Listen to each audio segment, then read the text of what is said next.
Hey, welcome back to the second installment of our series on purgatory and simulation theory. We've got Nikki, we've got Jordan, and we're going to talk about Vanilla Sky tonight. Welcome, ladies. Yay. Thank you.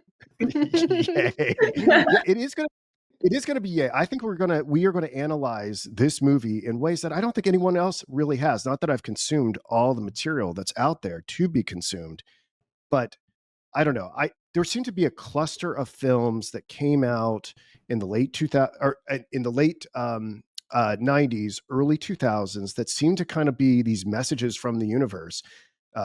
Something working through these different directors. I think of films like The Waking Life, Matrix, Vanilla Sky, Donnie Darko, a whole variety of them.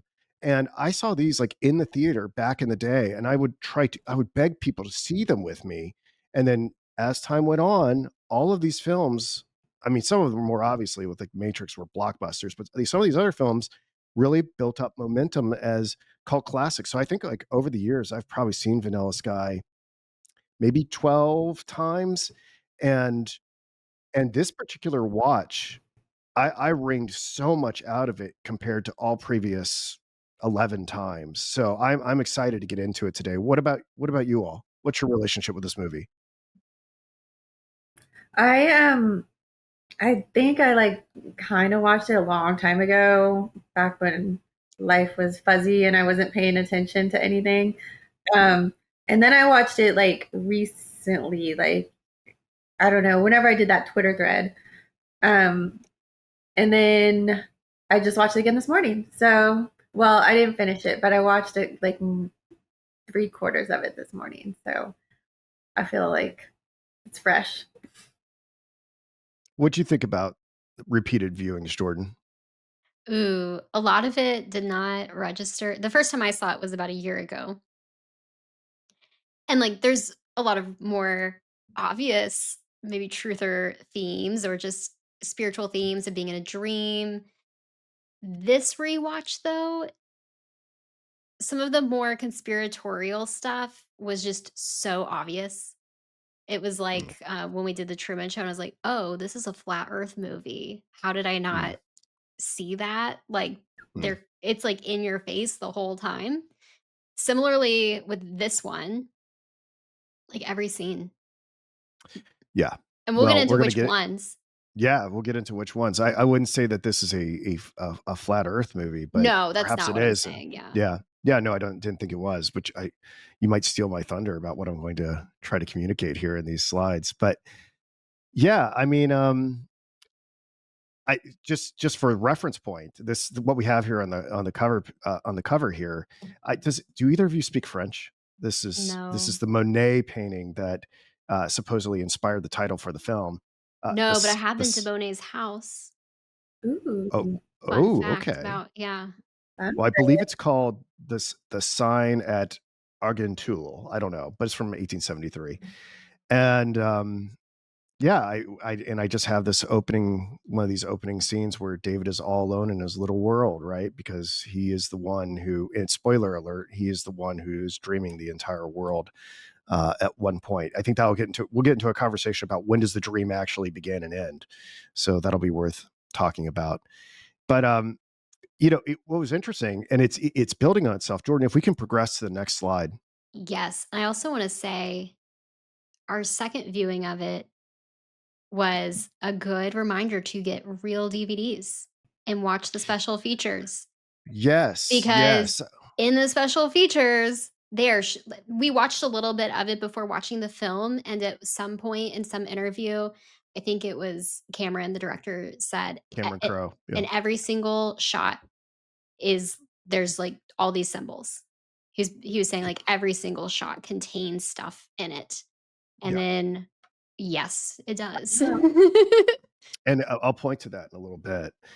I, it's interesting. This whole piggyback. I want to share. Like, I mean, I think perhaps all three of us are in agreement on this, but like, I think I'm in some sort of hallucinatory prison. I'm in some sort of dream, and one of the pieces of evidence that I would offer to anyone who's like, that's so schizophrenic, you can't say things like that.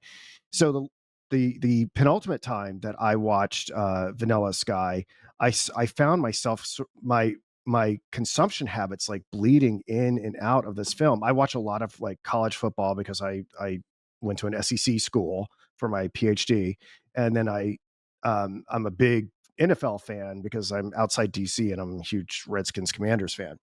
And both of the people that I follow religiously for content for those different types of football, college and pro, and almost immediately after I watched this film for the 11th time, both of them had dogs named Ben or Benny that suddenly died.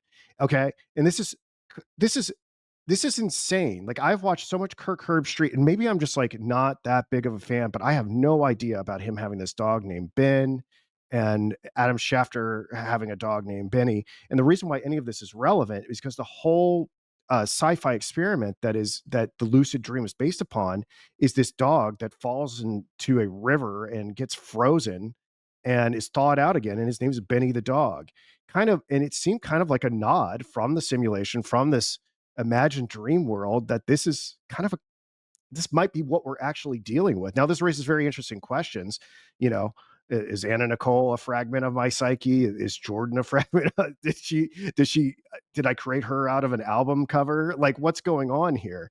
But and even today, I woke up or in last night, Nikki and I had these synchronicities with these two people at the age of 33 pass away, and one is from The Walking Dead, which gets into the concept of not being alive, and another was this yacht entrepreneur woman who I hate to say it because I don't kind of looks like Nikki. it's and the reason why this is interesting is because they both die at 33. David Ames is 33 years old in this film, and we're talking about it now. And there's so many like media stories involving people dying at the age of 33 or being 33. Like there's so much, it's like undeniable, right? There's no way that that's all just coincidence. Yeah, so this raises like the go-to theory, right? Is that these are like secret societies flashing their control over the media by shoehorning 33s into our narratives. But like the stuff that we saw last night and this morning, like this seems like more transcendental. I almost feel like the whole conspiracy stuff is just like is like this layer baked into the simulation to like scare us, like kind of like M. Night Shyamalan's like The Village, where the people like dress up as these monsters, but it's just people are just playing and pretending like this. I feel like we might be generating this stuff, or someone is generating this stuff, like it's coming from our subconscious in some way. Yeah. It feels like that to me. I don't take it anymore as like, oh, it's a conspiracy. This look what they're doing to us. They're waving it right in our face again. I take it as like it is some sort of it's a message. Like it's like messages in this matrix will be repeated until we learn what they mean. Um, and not to like, yeah, it's like it's a matrix, but it's like a divine matrix. Yeah. It's not like a small group of a certain religious like orchestrating all of this from their lair. Yeah. It's God. Yeah. It's God's matrix. It's God. It's like a world soul or something like that. Like I don't know if this makes me a pantheist or a panentheist or what. I don't know. Or perhaps just a total subjectivist. Jordan, what do you think about? I mean, I've shared all these synchronicities. Jordan's with me all the time, so I shared these. Like it's like all day long, these synchronicities. Like I mean, it's kind of par for the course. This whole Benny the dog thing. I mean, do you want to add anything to that? I mean, that was weird because it was following watching Vanilla Sky that started Yeah. happening, so that was weird. Um, I think the way I view it is we're in this playground of sorts where everyone is projecting into it, but there's like an underlying architecture to it. And so it's not like I think I'm real. um but from Luke's perspective, like how do you validate that? You're But real. You're real. I was just being theoretical. You're yeah, well you real. give me a hard time. But um I guess that's how I view it, and some people are a little more activated on the projection abilities, some people are more focused on it, so I do think you do see groups of people kind of trying to leverage these symbols, but it's also bigger than them. So I think I kind of look at it from a blended approach. I don't think it's like a human sitting down and like or a supercomputer necessarily like writing out everything that's happening everywhere. I think it's a bit of stuff beyond their control, but also like it's a blend of things. Yeah. Well, Nikki, like, do you experience these like personally tailored headlines? Like do you see them all the time? You just don't make as big a deal about them, or I mean, I share what's happening, and like, do you see what I'm looking at? Like, I don't know. I don't know if like all truthers are experiencing this phenomenon. I don't know for me if the headlines are such a thing as they are for you, but I don't actually, most of my media comes from social media. So I'm not seeing a headline unless someone else has already like posted it or seen it. And there's just some that I'm like, what is Yeah, this? Like this needs immediate attention. I need to yeah. decode this. But I don't like honestly, I'm sure there are some, but I don't think I'm noticing them as much. I wa- I've really gotten into making eggplant sandwiches. I've had like an eggplant sandwich every day for the That's so past week, weird. and and there was like It a is so story like good. It is the yeah, best vegan burger I've ever had in my life. Are you guys and then vegan? there's like Sometimes I'll eat cheese and eggs, but rarely.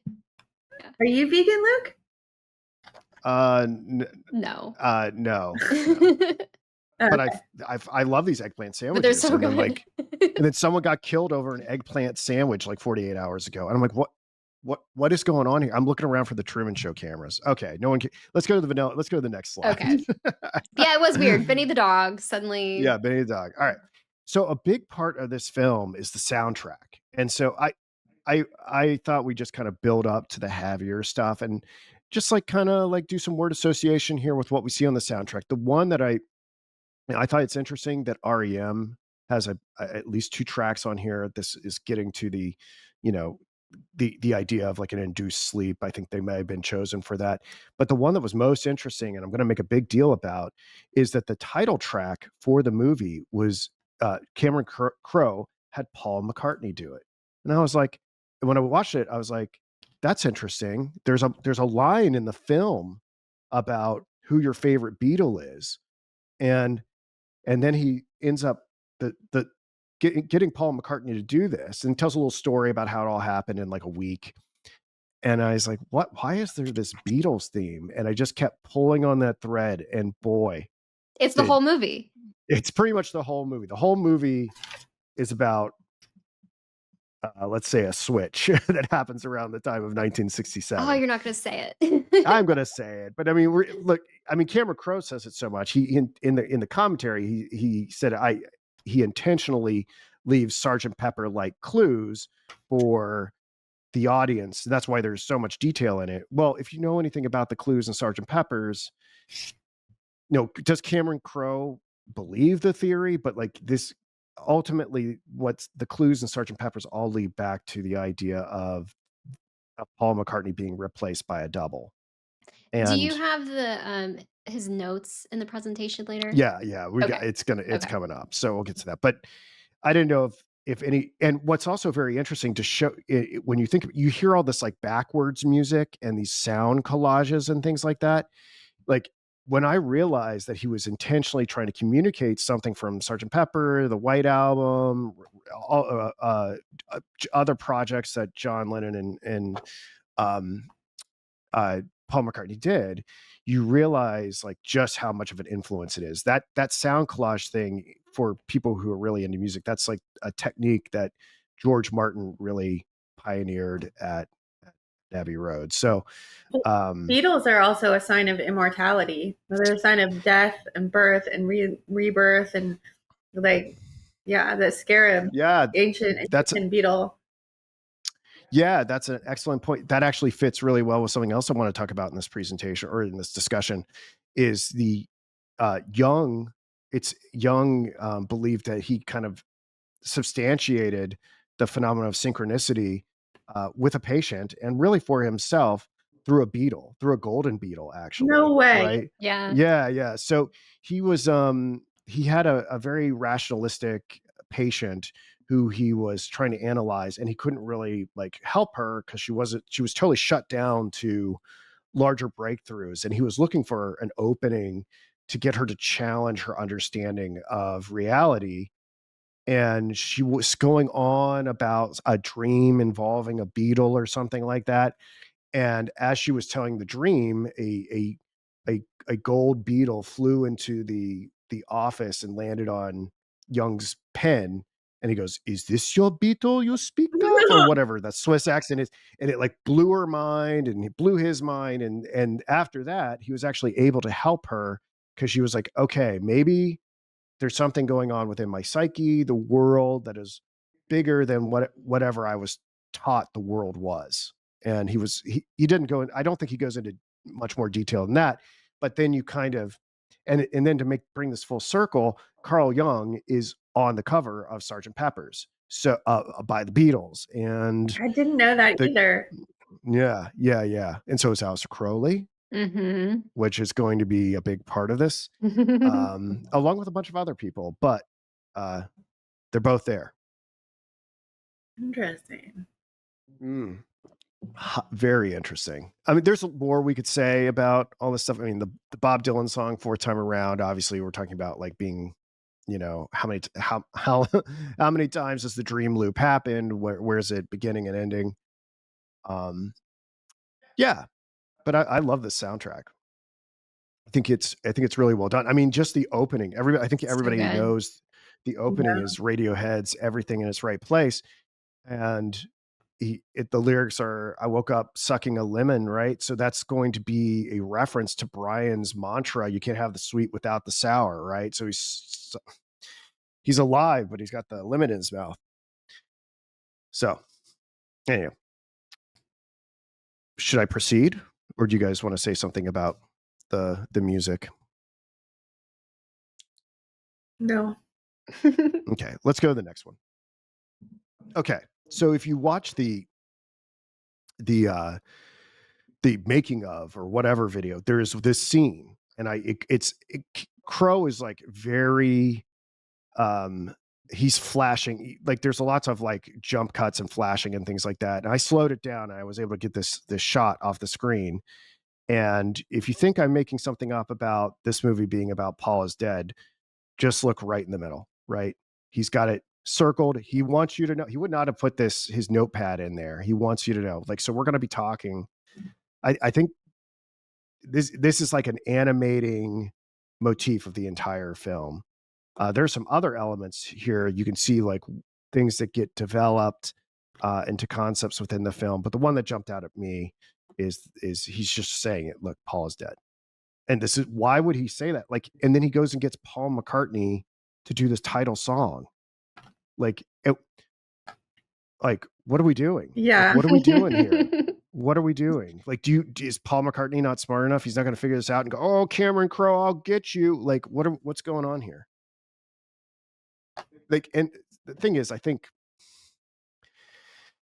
I think Nikki's a big fan of like this Under the Silver Lake movie, like which we should probably look at some point. But there's like this like devil figure who's old and like putting all these codes into songs, and like he doesn't really elaborate on why he's doing it, right?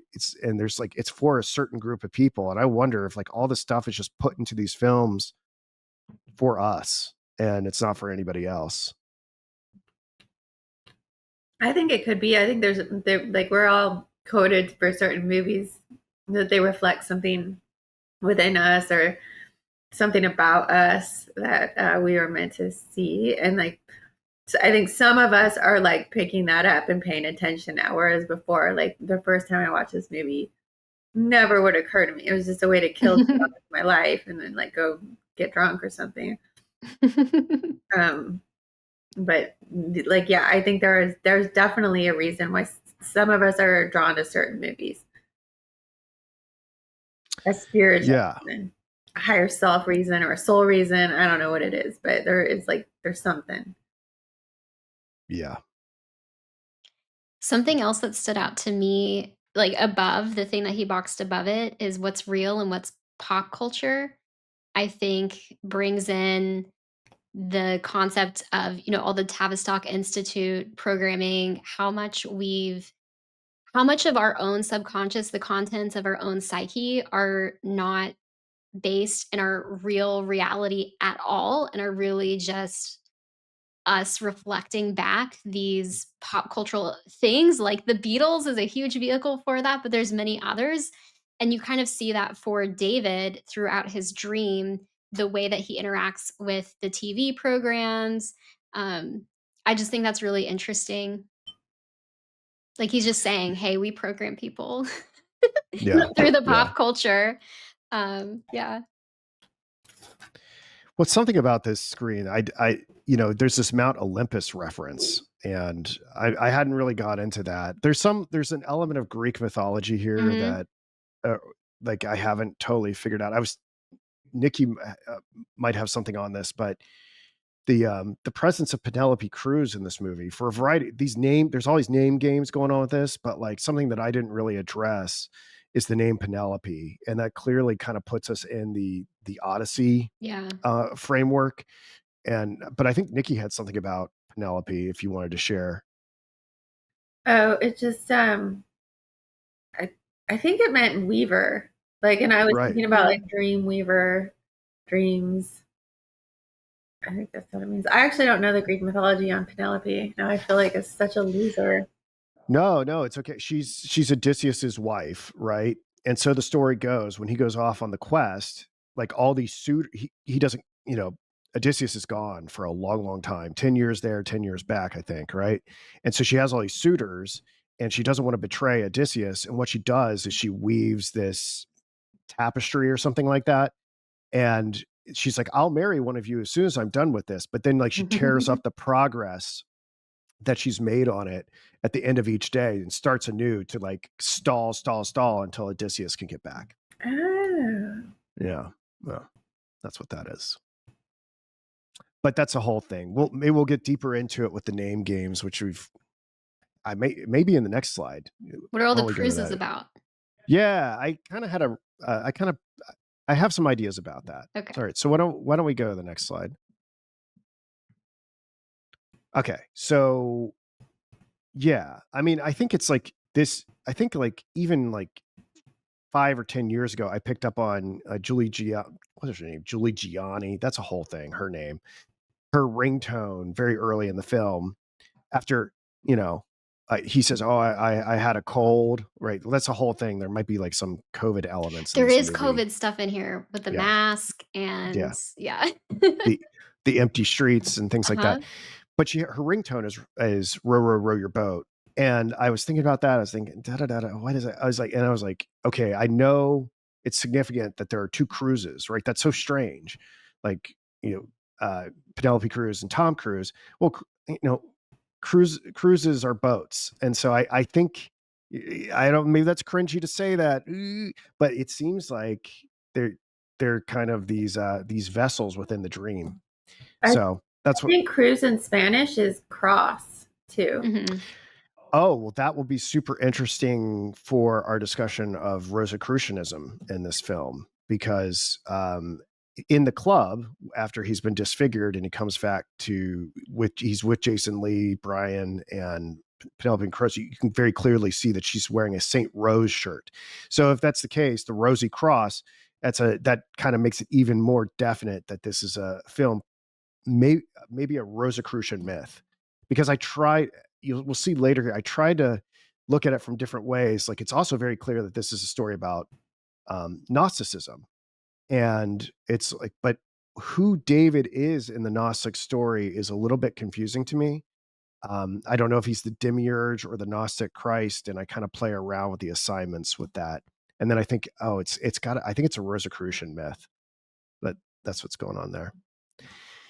But yeah, I mean, we could play with the other names too. I talk about Julie's name a little bit later and what that might be a reference to. But do you guys have any thoughts on the names? He also brings up Jules Verne at some point in the movie. What That's connection right. did he make to that? I'm just now thinking about it. there is a scene, right? Like when I think the scene is when he's with McCabe and they're going into the life extension office and they're trying to figure out if David signed a contract with these people. And they're like taking in the infomercial and he goes, well, they laughed at Jules Verne too. And then it is almost immediately echoed by, is it the Tilda Swinton character? She goes, well, they laughed at Jules Verne too, which kind of, it kind of shows you that he is anticipating and generating what these characters are going to say. Oh, right? Like it's coming from him, because how else would she know that he just said that in close proximity to McCabe? Which raises a very interesting question about where these Benny the dog articles are coming from. Like, I'm like, is the Illuminati trying to recruit me? Do the archons want to acknowledge that I'm an enlightened being or something? I don't know. But Or it's is your like, subconscious getting freaked out that you're reaching a new level? I'm like, am I doing this? Am I doing this? Like, because a lot of times when I have the articles, it's like my private thoughts that I don't tell anyone. You know, it's weird. yeah. When So, that happens to me, I'm like, God, I need to do better. Like, whatever this random shit I'm generating is, like, I got to figure out how to hone it in and generate yeah, something you good. keep saying that to me. You're like, I need something better. Yeah. We can work on it. Yeah. Yeah, obviously need to. I don't know. I feel like my life's pretty good in a lot of ways, but yeah, I hear you. It could always be better. How good could it get? That's How great. good could it get? That's great. I mean, look, we're doing this right now. This is really awesome. Like the fact that we can do this. So Very true. Less trying beyond to, measure. Less. for sure. I've kind of, maybe the next slide would be good, unless something else was triggered here, or Nikki, do you want to go into your thread at all, or maybe we just build up a head of steam? I mean, we can do my thread. I think it's a good, like, I think it's a very good fitting Gnosticism thread. So Yeah, whenever you want to do it. Yeah, why don't we go through Nikki's thread? Why don't you walk us through it? Okay. So my theory I was presenting here was the Gnostic simulation theory and how it related to our time with COVID. And so I kind of brought it up like side by side with Elon Musk, because he's the first one that ever told us we were in a simulation. Recently he like posed as tech support for the White House. Like, he was tech support. Like um but that I had posted that Elon before he announced it. But for me, that was like a confirmation of it. So then I just kind of did side by side a little bit. Like I took it down to, if you want to scroll, whoever's in charge, I think that's, yeah. So just kind of comparing the scenes that we saw during COVID, how we saw all the bustling city centers empty and devoid, and how that kind of fits in with simulation theory, which says that we're in a hollow environment, in that the external world is just like a projection that we're creating. And so it kind of felt like that first scene in Vanilla Sky when David's just running through New York City, Times Square by himself. And then if we want to continue down, I just bring up the fact that like Sophia is the name of the main character. It's also the in Gnosticism is what do you call her? What do you call her in Gnosticism? Well, you can call her lots of different things. I mean, she is the she's how do I want to say this? I mean, you could talk about her as the divine feminine, as a Right. Yeah. sort of divine consort. She's also in some ways responsible for the genesis of the demiurge and the creation. The thing is that, and I struggled with this, Nikki. I don't have the greatest grasp of Gnosticism because there's so many different flavors of Gnosticism. Like the Gnostic creation myths and things like that seem to shift a little bit. So I think I need to figure out like if I am some sort of Gnostic Christian, how do I like settle on some sort of concrete narrative here? So I don't know, but that it gets a Yeah, little. well I feel like I'm nailing Jello to the wall sometimes when I get into Gnosticism. also, Gnosis is a very experiential, personal process, so it makes sense to me that there wouldn't be a singular interpretation. What I have resonated the most with, and Luke, this might make you just totally cringe, but Sophia as the feminine attribute of the Trinity. Well, if there's reason I hate. See, I'm like I'm shifting context here, but you know, it's I have read I've read the Bible, the King James version of the Bible 3 times, and there are in the wisdom literature, there are passing references to wisdom or Sophia, Mhm. but where it gets I don't Nikki, I don't know if you've ever read the Apocrypha, but when you read the Apocrypha, it it gets it gets harder to deny that that's what's going on here, that there might be a feminine aspect in the Trinity, and it makes more sense why Catholics are kind of interested in the apotheosis of Mary, which is something as a Protestant I don't really think about a lot. Although I've been thinking about it a lot more in regards to some research I've been sharing in my Golden Bough stuff. But it's in those apocrypha texts, it really starts to come out, and those those were considered to be edifying um, books for Protestants to read up until very recently, where they kind of got skirted away. So it's something to wrestle with. And Yeah, I'm not an endorsement, but I'm if anyone tells you it's cut and dry, that's not true. yeah. It's complicated. I uh, I agree. I do. She's a divine feminine. It means wisdom. I don't know how the whole Holy Trinity could just be a sausage fest, right? Like, there's got to be energy in. Right. Like, how could there be creation with feminine without like any sort of feminine energy from it to come from? Um. So anyway, that's all I had to say about Sophia. Um, she's like a central character in the Gnostic. The next thing I thought was interesting was the board of directors, because he calls them the seven Mhm. dwarfs.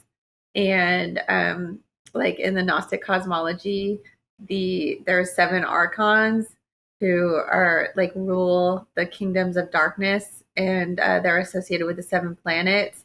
And so, kind of thinking about like cosmology and how we're all kind of governed by these planetary alignments and movements, and the chakras line up to the planets I too. So we have seven chakras in our body. I thought this insight of yours was my one of my favorites in the thread, Nikki. I really enjoyed this. Um, uh, and I to contextualize it, and what I enjoyed about it as well, in regards to the movie, is there's when Tom Cruise's character David Ames is informed, right, that he's been in this lucid dream simulation. It's also told him that there are people who have been monitoring him, right? I don't know if you all remember this scene when tech support is kind of telling him how it all works, Mhm. and he breaks the fourth wall and looks out at us as if we are the ones who are doing that monitoring. And I thought that was really clever in the film. And yeah, the idea, whether or not we are brought in to be the archons, or this is the seven dwarves of the archons, I thought that was interesting. Ah, When yeah. I watched it the first time, the idea of like soul contracts and of having a like spirit team or spirit family or like beings on the other side of the physical veil, that felt really substantial to me throughout the film. Like to me it felt like, oh, that's right. Like there's support, both incarnated, but also, like, not incarnated. Because in a way, like, even Sophia and these other characters are, like, kind of also helping him along through this journey in different ways, but also, like, not incarnated beings being a part of that. I didn't take it as negative. It really does alter how you view the film when you, because it when I watched it, I don't know, the last 3 or 4 times, it's like, David, did you sign a contract with these people? Yeah. Like, like I was like, oh, like a satanic contract, and this movie's all about the devil. And then I'm That's like funny. I'm thinking about it differently. And there's reasons to think that, and perhaps there's an interpretation there, right? Like, like Tilda Swinton has like hot sauce behind her, like, Yes. oh, I'm in, like we're in dream hell or whatever. Um, and she's such a smooth talker. Of course, she would be an associate for the devil or something. Um, but yeah, I think more this idea that there are certain people who are contracted to guide us. That's why I wonder about Nikki and her guidance counselor Mhm. moniker. She might know something I don't. Well, we're all just playing our silly little roles down here. Yeah, yeah, but no, because it's interesting because the tech support, he doesn't just show up in the elevator. He's there. Mhm. uh, he tries to engage him in like in a bar, and I think there's like a cafe or something like that, Yes, he maybe where doesn't listen to him until it gets totally out of control. yeah, yeah. Yeah. Yeah. So, and this kind of, this might get into the whole like gang stalking phenomenon that people talk about, but it raises an interesting question about why people come into our lives and what they're pushing us towards. Even Brian, like Brian is this like bro, we're bros. Um, Is it's that hard to Jason know who. Lee? What's that? Is that Jason Lee? Yeah, it's Jason Lee's character.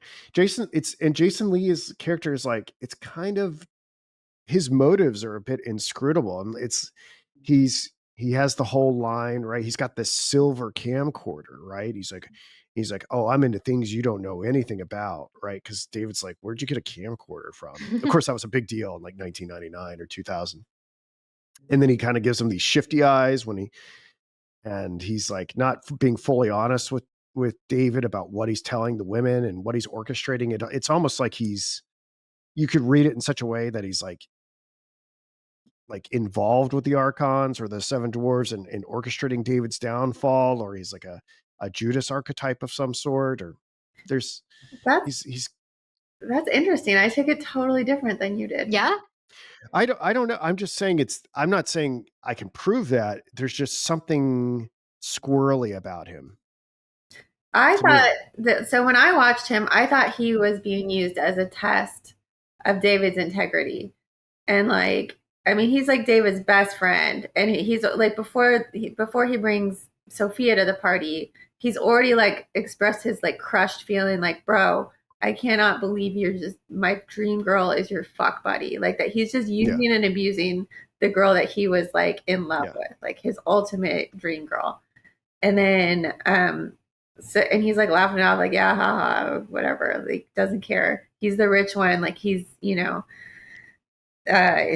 other guy's just at his mercy. But then later he what am I trying to say? Yeah, he brings him and he's like, hey bro, I really like her. Like the minute he brings her to the party and David starts hitting on her immediately and like takes her to his room and he's like, this one is like she's different. She's special. I really like her as a friend. He's telling him as a friend and he still doesn't give it 2 seconds of like contemplation. He's just like, no, like I'm Yeah. gonna go home with her tonight.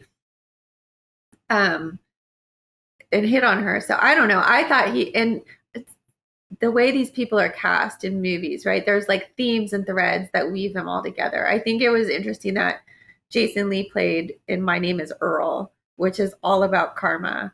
Yep. And That show's so fun.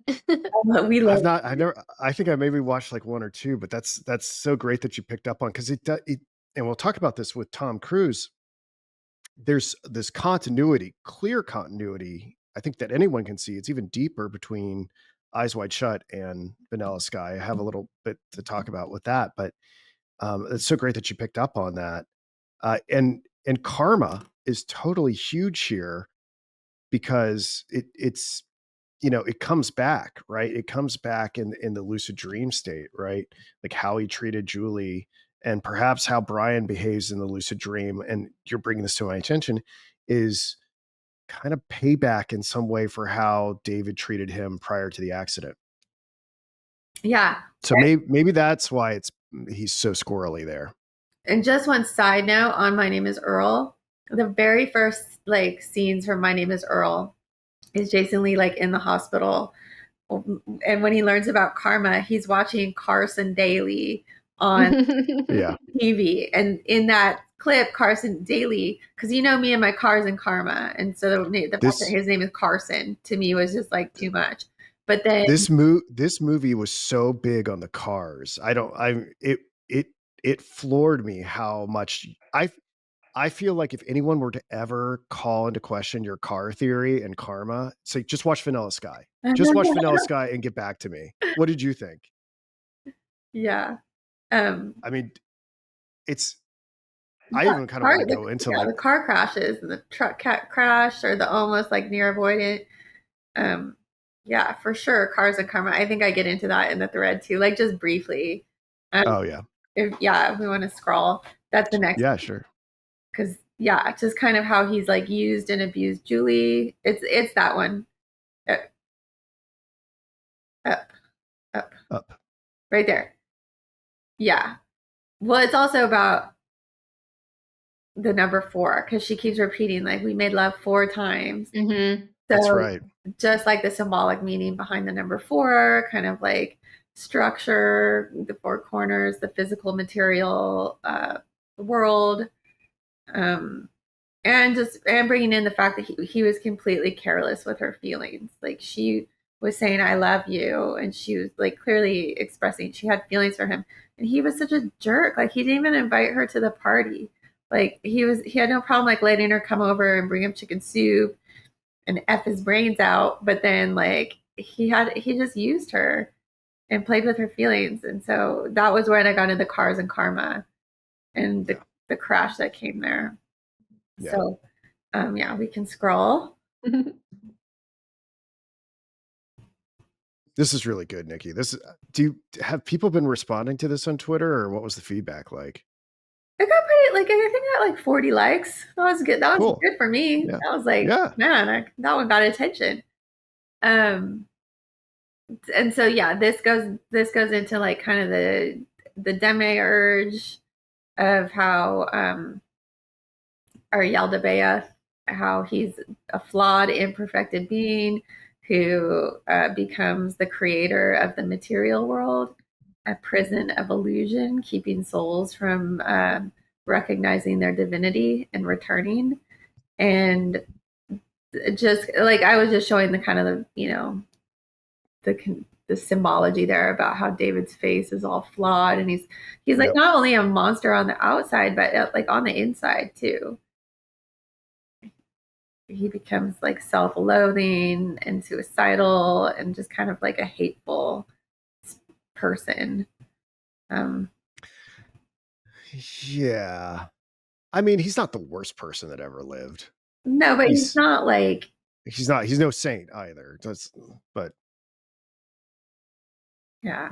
I think there's some depth of the character. Okay. Yeah, I mean, he's not like you're right. He's not a total monster, but he is like self-loathing. He's just kind of like no one wants to be around him, right? Like he's not giving. There's people who are scarred that people still would enjoy spending time with you because you're like a pleasant, decent, nice person. But everyone around him is like wants to get away. Right, because his entire identity was like bound up in his image, right? Which he had that completely taken away, and he had to like, learn how to like build it back when that was like taken away from him. But he doesn't really. Is that right? relatable? Like, yeah, it's relatable. Yeah. Dude. I mean, he does grow. He does get out of the simulation. Yeah. But I see what you're saying. Like I see both sides of it, and obviously the contents of his subconscious have turned this dream into a nightmare at some point because of his disconnection from his divine nature. I think that's not like a huge condemnation. I think that's pretty typical. Well, this raises an interesting question: did Sophia destabilize the simulation to cause it to glitch out? Like, is she the one? And this gets into the whole thing. I want us to contemplate the Mandela effect, but maybe we can just talk about it here.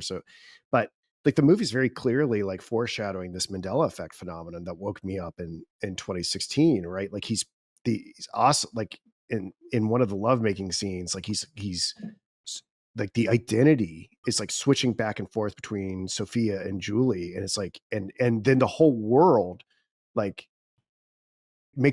gaslights him to make him feel like that he's mentally ill and has mixed these women up, when he knows in his soul like who he truly loved, which was Sophia, and not who everyone is saying is Sophia, which is Julie Gianni. And I feel like that's interesting. Like, is that not a tell for those of us who can see the Mandela effect, like what we're going through? Like, it may not be as obvious as the identity of a person switching, but we know certain movie lines or whatever were a certain way, and now they're not. Oh yeah, that's a good point. I going back to him, I also I've heard that like all of us are kind of like monstrosities down here that we don't even know, like that our true essence is just like we're like these immaculate light bodies on who we are, like truly. But when our soul descends into matter, we take on like this gross human form. And that's like, to me, I kind of wonder if that's why we have like gross human anatomy. That's why it's called that, is because Mm. we're like, we don't even realize like the true, like the true divinity of who we really are. We think we're these like weird bodies. So, Yeah. Well. Maybe we can remember. okay, we can go to the next one. Okay. So then, yeah, I compared this to like the masks that happened during COVID. How it like how I think Young calls the ego the mask, and how the persona would be the mask. The persona is the mask. And so during COVID, we were all kind of forced to like take a stand. Like, are you going to wear a mask? Are you going to hide behind a screen and like venture gripes like anonymously? Are you going to stand for your truth? Are you going to like literally take off the mask and like walk through the grocery store naked faced? Or are you going to like put on the mask and go along with the illusion, the grand illusion? That's interesting. The whole, the hiding behind the screen thing, because that's an element in the film. Like because David does get this fire lit under him where he, starts to get serious about his life, showing development, right? And he fights the board to retain control of Rise magazine, right? And he starts like, this was like 2001. He does like Zoom calls, right? And that's interesting to think about. It's not just the medical masks, but also like the filters and things like that, where we're hiding behind. It's kind of an extension of what people were doing in public, and then they started doing it online as well. Yeah, that's a good point. I like that. Like we talked about the cat man showing up to court. Yeah, that guy. Yeah, and how this is the movie where she's like, "I'll see you in the next life," where we're both cats. And how yeah, that makes so much more sense. Like the cat man and court, and yeah, that's great. And how there's so many weird like connections between cats and the internet. Like there's some bizarre like internet cat relationship going on in this. I like cat videos, but I'm like all about nature videos. Like there was this little baby elephant drinking from a hose the other day. That one did it for me. I know, like I feel like so much of my time gets like between me and my daughter, like the reels that get shared the most by far are cat videos, like without fail.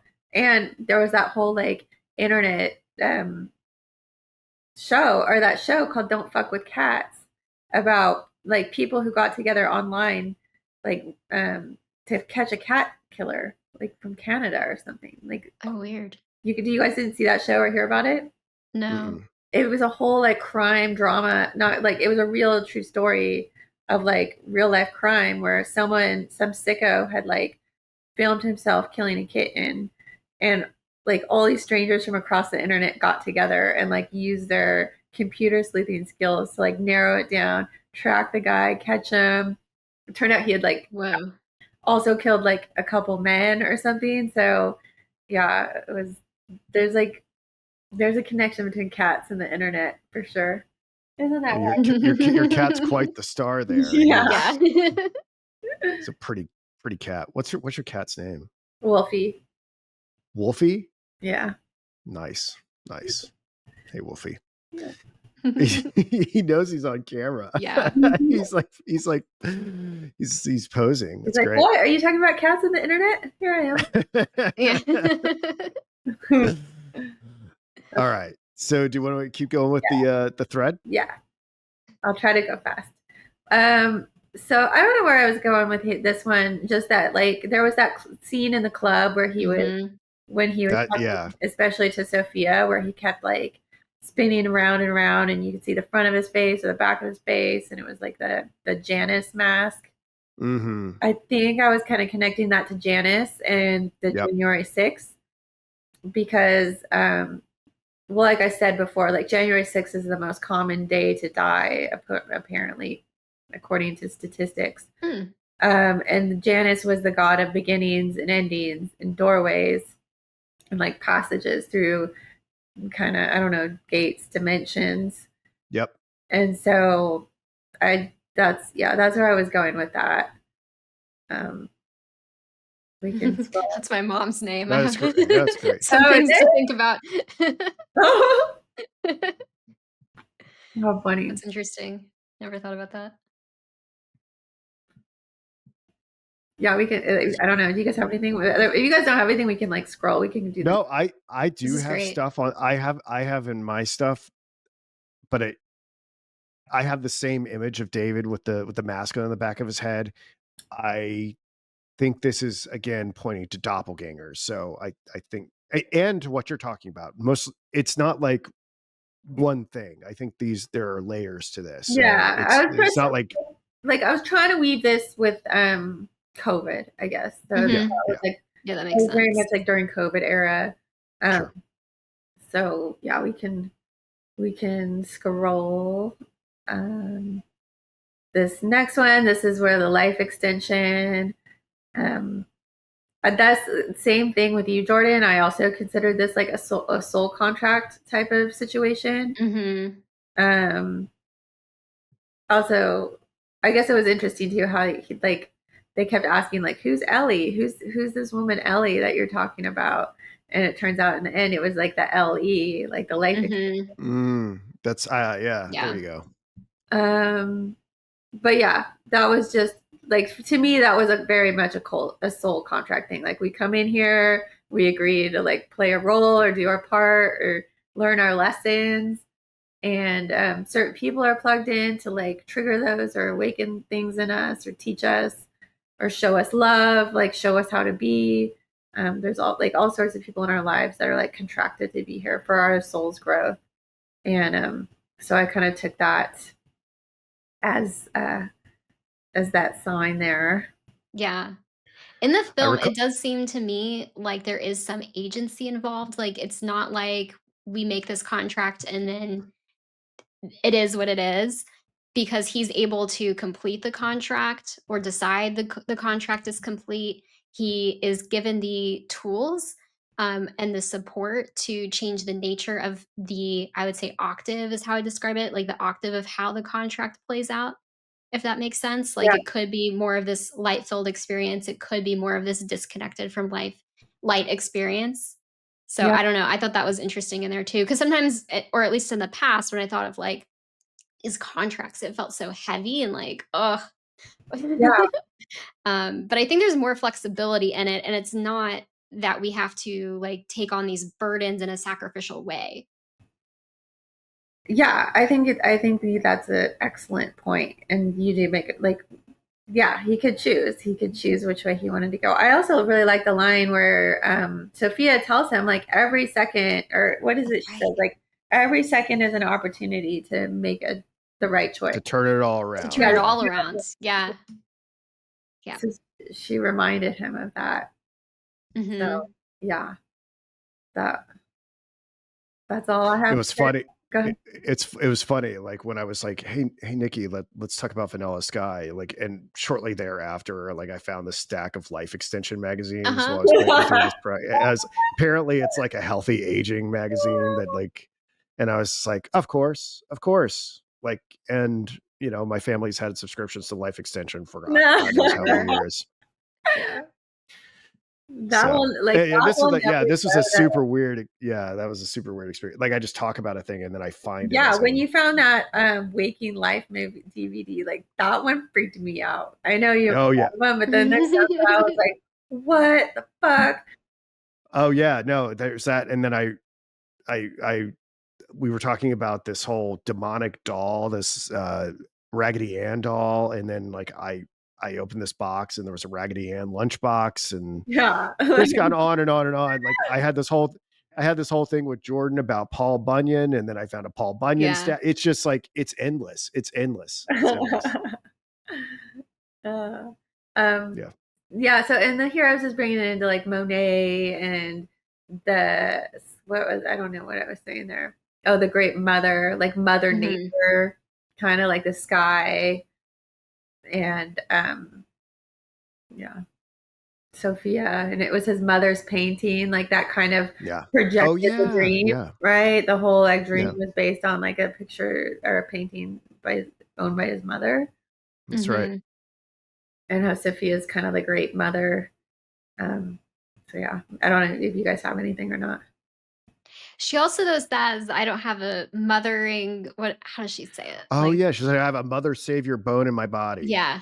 But Yeah, that doesn't and that savior word is really interesting because she's, like, holding this blueprint of the divine feminine, but it's not in this savior way, it's not in this martyr I think fashion. they I think the idea is that Sophia guides, but ultimately um there's still like radical choice on the individual. You kind of have to save yourself, I think, For from a sure. Gnostic perspective. yeah, And No this is one else why like it's can.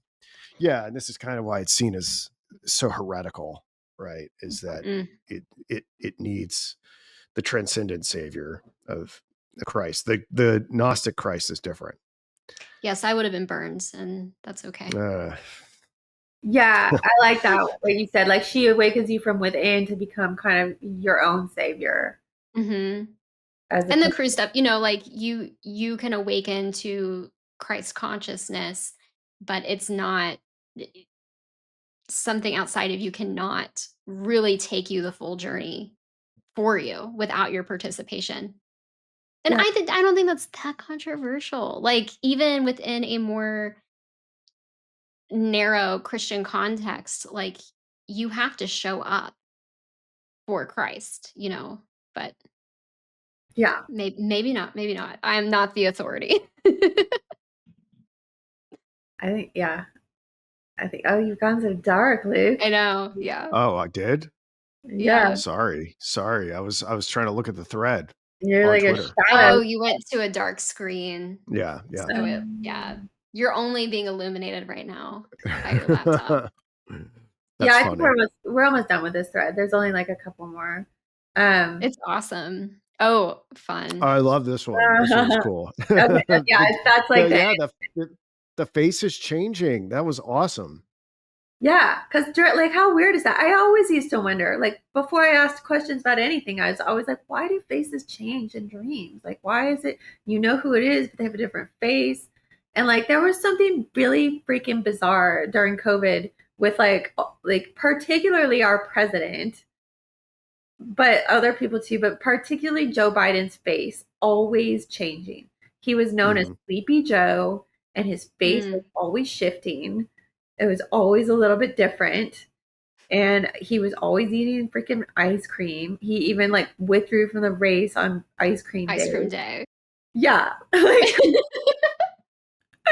what So kind of weird. like bizarre. Well, I would say, yeah, I mean, I think that's a pretty astute observation, but it's not just Biden too. I mean, how Trump presents can be like wildly different sometimes. Like, I don't know if it's so much his face, but that it's his height Yeah. will change, and like, and people are constantly like comparing him against the heights of other leaders and things like that, or his gait will change or something like that. His There's, face changes a little bit too. yeah, To depending on me, how much Biden was makeup he's put more on. Yeah. pronounced. Because Biden had Yeah. like weird things going on. Like one day he had like balls on his chin, Yeah. or like his earlobes would change, or he looked like Jim Carrey. Like to me, Biden was much more obvious. Trump, there's definitely changes going on with Trump. Like who, like I don't know. I I think there's definitely like body doubles and triples and actors and There's stuff. something. Yeah. There's something going on. Yeah, but like for me, Biden was like I guess the real eye opener. Like, what is this? Who is this? Who's this 80-year-old man who can fall up the stairs 3 times and not have to like, not fracture his hip or fall off a bicycle in front of everybody and not like anyone else's 80-year-old grandparent? Like, you're taking them to the hospital. You're not like laughing. They're not getting back up on the bike to finish the race, right? Like, insanity. We got Yep. subjected to like absolute fuckery during COVID. I think it's been. I would say this. It's been like this our entire lives. Yeah. I think. I think it's just whether it's the internet or whatever else. Like, I think we can just see it better. But if you go back in time, like it's always been going on. Okay, that's fair. I can definitely believe that because I've seen old videos of like Bill Clinton on the White House lawn, and I'm like, oh my God, like that's a Yeah. CGI. That's not even like back then we just like saw it, right? You didn't think like what's CGI or what's that. Back then I you mean, took it for yeah, what Wag the Dog. I think Wag the Dog came out in like 1997, so which was kind of disclosure about how News. war could be used to. I mean, media could fabricate war on television, right? Like the whole premise of that movie is to, um, to generate a conflict in order to disrupt a bad media cycle and save a president's chances. I think that's what it's for. There's a lot of disclosure too in the original series of Star Trek Oh yeah, for sure. about For war sure. and Yeah, yeah. for sure. For sure. Yeah. But yeah, I mean, even, I'm not going to get into it, but like just the whole JFK thing, right? Like that's a big, like, if we want to talk about the high fuckery. strangeness, that it just to dig into that, it gets really strange, I Yeah, know, and I know you all have, but it's very strange. And yeah, I'm sure we could go further back in time, but yeah. yeah. Well, and then just to conclude this thread, and I'll let you get back to your presentation, Luke. It's ours. It's ours. The sky, like literally the sky. Yeah. After COVID, like there was, before COVID, there was definitely like chemtrails or whatever you want to call it, geoengineering going on. Um, but after COVID, became like undeniable, like white lines blowing through our minds, like all the time. Before people were like, okay, conspiracy theorist, but then after like I don't know, I guess some people even still do think that way, but for me, they became just like in your face, like it wants you to see it. They want to be seen. They want to be like questioned. So in terms of the sky, like everything became more surreal after COVID. Something that I would say though, is these pink and purple skies. I do not recall, like, you see it here as he jumps off the skyscraper at the end, and you see it, I guess, most pronouncedly, like where the splice actually occurred in the film, where he wakes up in the gutter and Sophia's there, and they build their life together, and the sky's also got those purple and pink hues in the background to let you know he's like living in irreality. And I have to say, like I don't like, at least where I am, like I don't the amount of pink and purple skies that I had here, or I've seen here. I don't recall anything like this prior to my awakening in 2016, and it's totally insane. There was one time some crazy storm went through here, maybe like 2018, 2019, and it knocked down all the trees around my house. They fell on this house, they fell on my car, etc. But was relatively unscathed. But the skies look just like this, and I think about that often. I think about if skies had always looked like that prior to my awakening, wouldn't have been a bigger deal to me. It's not just like a pretty sunset; it's like all the time. But I don't know. I think maybe it's tamped down a little bit. I used to see the moon out during the day all the time, all the time. I haven't Oh, seen the moon out. I haven't seen the moon out very much this summer. So like maybe things last are. year was like I feel like last year the moon was out all the time, or the year before Yeah. that too, or a couple years ago. Yeah, because I would always be like, "Oh, I'm totally crazy. Everything I say is totally stupid. Everybody hates me." And then the day moon would be out, and I'd just look at the moon and be like, "No, I'm right. I am absolutely right The about day this thing moon. that's in the sky." The day moon reveals it all. Oh, And Mhm. I can't say I've seen the day moon very much for the past couple Damon kind of months. sounds like Damon, huh? Mhm. It it it does. It does. I don't know what the technical name is for day moon. I just call it day moon I like because it. it's like baby talk. I like it a lot. I think of the It's Always Sunny Yeah. musical Dayman. I don't know Dayman if you're and familiar. Nightman. Yeah. Yeah, yeah. Yeah. All That right. concludes my presentation. Thank you for allowing Wonderful. Thank you very It was much, wonderful Professor stuff. Wordsmith. me. No, it's good. It was good. It allowed me to. It's going to allow me to skip over some of the stuff that I had planned to talk about because we covered it already. So, Jordan, can you direct us back to the slides? And we've Mhm. already talked about the Mandela effect, and I mean we could talk more about it, but I think in some way, as someone who's profoundly affected by this, it it it does make it likely that I'm in some sort of suspended animation state. And I mean, I feel inclined since it's so well represented, at least with the um, interchangeability of these women in the film in key moments. So maybe that's a layer I to this missed that hallucin. scene. Is this a director's cut scene or was this in the movie? This was not in the movie. This was something they used for the promo. Oh, okay. Yeah, Yeah, yeah. it's weird. It is weird, but I couldn't There's a really lot find it. going on here. I couldn't really find a picture of the two of them or all three of them together. Yeah, 'cause they swapped them out. Yeah. So, all right. Okay. So something I wanted to bring up here is that Carl Jung is like a major figure in this film in a subtle kind of way. We see the text in one of the interrogation scenes between Mhm. McCabe and David. If you zoom in, you can actually see it's this one book, Memories, Dreams, and Reflections. And um, there's I think what one could do, I still have about 4 hours, 3.5 hours left of me listening to it. I think I've listened to it before, but I'm remembering like what it talks about. It's kind of Jung's autobiography about how he became Carl Jung, his journey through academia, his relationship with Freud, certain seminal experiences that allowed him to psychologically access the paranormal, his development of his concepts of synchronicity, et cetera, et cetera. And as Nikki, I think, is probably done pretty well in her thread already, you can see that there are Jungian concepts, most obviously with the mask and the persona and the integration of the shadow and whatnot. Um, in Vanilla Sky via the character of David. Plus, not only like I mentioned earlier about the splintering of the psyche and people being fragments of David's subconscious or his memories and whatnot.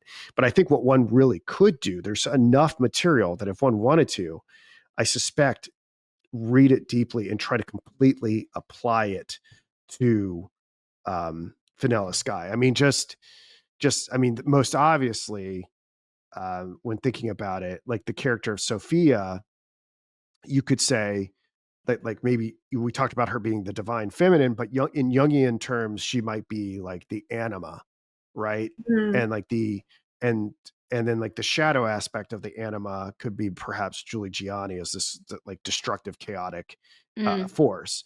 And and I also think because of some of the problems with mapping, like okay, is David the demiurge? Is David Christ in this model relating to Sophia?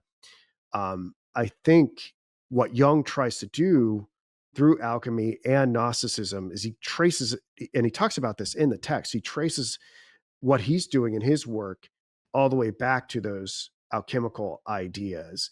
And I think it would be possible to, and I don't know how to do this yet, to say, okay, like the Christ in this Gnostic story is corresponding to this aspect of the psyche. Mhm. The Sophia element, like I've mentioned here, which seems pretty obviously the anima, and you could probably do this for all the different characters and make it fit a little bit better. I didn't have time to do that, but I think that would be a worthwhile study for someone to do a complete Jungian treatment. And you could use this book alone, probably. yeah. So I thought that was super interesting. And I'm sure Cameron Crowe knows what I know in terms of Young being on the cover of Sergeant Pepper, which is going to get into this. Something else, I mean, you could also kind of go into talk about the archetypes, and McCabe, who's got the book. I mean, I think he pretty obviously represents some type of the old wise man figure, like which Young himself represented to many. So yeah, I think you could probably find all the other archetypes in there, but yeah, that's what it's about. Was also Kurt Russell was in like Tombstone and Escape from New York. So I think there's like something symbolic there too. I think there's something symbolic about this taking place. It's in New York, right? Like that's where Oh yeah, that's huge. That's absolutely huge. Yeah. I think, to be honest, I think this is tied into 9/11. And Duh. and I mean, this it goes back to conversations we've had earlier where I've told my whole story about the Luke, I am your father Mandela effect and how it stopped and people stopped calling me that after 9/11. I wonder if that's like when we exited the lucid dream and like integrated back into reality. Because you see at the end, like David jumps off the skyscraper with the Twin Towers fully in view. And what's so interesting about that is that this film, I think, came out a few months after 9/11. And at that time, it was like really taboo to have the Twin Towers in films. And so like a lot of directors were going back and like editing it out and erasing it. And Cameron Crowe was like, no, I'm going to keep it. I'm going to keep it. And I'm going to have a man jump off a building right in front of it, even though you've just seen a man jump off a building. In the same interrogation room where you find this book on the table, it might be a different scene, but on the chalkboard, they've drawn out the towers and there's nines and ones through the whole movie. Yeah. It's there. It's there. So it gets to this idea is like, did we enter the simulation at 9/11 or did we exit it? And I think that's a really startling thing because I think about my memories. I think about my memories prior to waking up, like playing in bands, certain relationships and stuff like that. They don't really feel real to me anymore. They feel much more ephemeral. And I'm like someone who like really I like have a very visceral memory. obsessive and really holds on to the past, and they feel like they've evaporated. They don't feel as strong to me as they once did. Ever since I woke up, they don't. And so I'm like, did they even happen? Were they implants? Like, what were they? Like my life prior to 36 years old, like, was that the hallucination? And now I'm living in the real thing? I don't know. But to take it back to the Twin Towers, do you remember how he referred to page 127? That's where his dad wrote about him in the book. David was a delight or something like that, right? Yeah. And that's it. Like, just a few lines. David was a delight, and it was on page 127. And those are the towers that fell, was 1, 2, and 7 in New York. Oh. That's a great find. Yeah. Ooh. There you go. It's encoded in the whole movie. Like, there's that layer, there's the Paul layer. Those are the two main, and then there's the COVID layer. And it's done in such a way that it's, there's plausible deniability, right? Yeah, I wasn't noticing. I didn't notice this the first time I saw it. I mean, the thing is, and I want to give people some grace. Like, there's stuff that's intentionally done, and perhaps I'm being naive. Like, sometimes people are just vessels for certain ideas that God or whatever is trying to communicate. So I don't know. Well, even a crow, right? A crow is a messenger of the underworld, is a harbinger of death. Yep. Yeah. Yeah. I mean, the names are huge. And I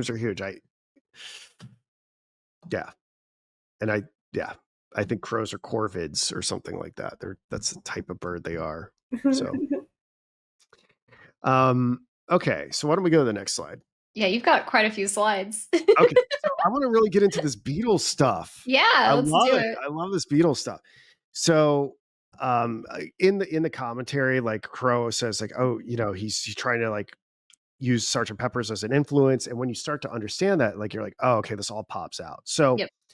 for instance, David Ames lives in the Dakota Hotel. Okay, the Dakota Hotel is where John Lennon lived and where he was actually killed outside of it by Mark David Chapman, primarily for saying that the Beatles would be bigger than Jesus, and he wanted to exact some sort of revenge for that. And it's also connected to Catcher in the Rye, right? Because he was Mark David Chapman and Hinckley and various other shooters are inspired by Catcher in the Rye.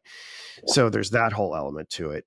And I think in the interrogation scene, I think where Jordan's talking about the chalkboard and whatnot, you see not the number 9 and Dream written backwards. Well, that is a John Lennon song, Number 9 Dream, that he did with the Plastic Ono Nuclear Band, right? So there's that.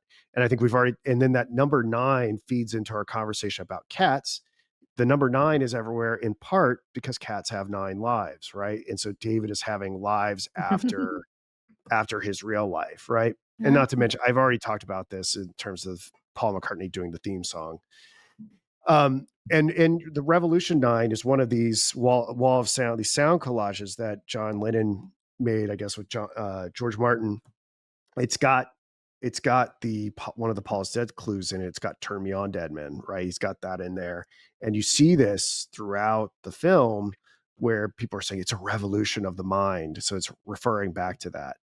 And if you want to get really out there, this whole like, no, if you call it Revolution number 9, there's 11 characters before the number 9, so it's 119. But that might be too far out there. So let me see if I had any other notes for that. But it's going to get deeper. Yeah, The connection with cats and 9, I hadn't. That has slipped my memories in these years. Thank you for bringing that back up to my sure.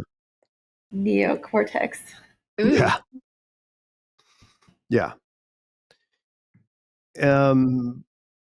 Let's go to slide 9. We're back to our car thing, and I'm going to add a little Beatles lore in this. So we talked about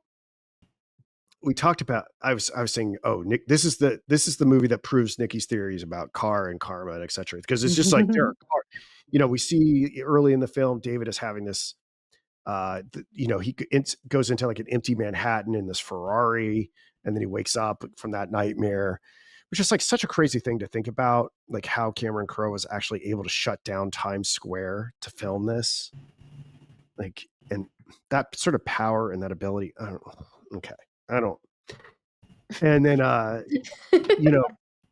and then we see he has like this commuter car, this like green Mustang that almost gets hit by the Mack truck, right? Which interesting ties back into the personal synchronicities of Kelly Mack dying at 33 today. And we see the cars here from, I believe it's the Free Will and Bob Dylan album. I think that's what it is. But what's interesting about this is that the VW bus logo is a pretty profound Mandela effect. It's got I think it's got a chink in it in this reality, whereas people remember it being continuous. I haven't looked at it in a while. And then clearly here's Julie's Buick Skylark after it goes off the bridge, and there are more cars. There's a scene where he's in Sophia's apartment where she's like, "Do you want to listen to Jeff Buckley or Vicky Carr?" Right? Like, this is kind of a random songwriter. And as he's getting the prosthetic taken off his face, when in they've made some advancement in plastic surgery where he's wearing the plastic or the goopy purple mask. He's like, "Oh, I can't go to get to the doctor today. I got to have the car. I've got to have my green car. It's not ready." And she's like, "It's so important to have the right car." And then she just takes off the mask. Wow, I missed all that. Yeah, there's more cars there. But what I realized, I think it was last night or whatever, is that David is Paul McCartney, the original Paul McCartney. So what happens here? I don't know if you guys are familiar with the whole Paul is dead theory, is that the original Paul McCartney was like got lost his head, became like got decapitated in like a car crash in like 1966, and then they held like contests or a search or whatever, and they replaced him so they could keep going with the Beatles, and they radically changed their sound and their look to kind of obfuscate that this switch out had happened. And that's why people say it's Paul and Fall, right? So, and one of the, for those who are deep in this lore, if you watch Magical Mystery Tour, right? So it's a magic show, and there's so many different clues in that. For some reason, there is a band, not the Beatles, in the film where they do this song that's kind of with burlesque dancers, and the song is called Death Cab for Cutie. Okay. Ah. Okay. And it's done by, it's the band is the Bonzo Dog Doodah Band. Okay. And they just sing this song in front of the Beatles, and they're clapping along, and they have these women taking off their tops and stuff like that. And this is the singer for the band, Vivian Stanshall. Okay. And he's a redhead, and that's going to get into all this. But a lot of people who are invested in this Paul is dead theory think that this was like the Beatles in a major way telling you that the cute one, Paul, has died, and he died in a death cab in a car crash. And that's what's going on here. And incidentally, the record that this is off a record called Gorilla. Okay. And this is like deep music lore stuff, but it's got a guy in a gorilla costume on it, which parallels Magical Mystery Tour, which has all the Beatles dressed up like it's the Walrus and all these other things, right? So there's some sort of parallelism here. And Paul McCartney supposedly produced the Bonzo Dog Doodah Band under a pseudonym named Apollo C. Vermouth. This is getting way into it.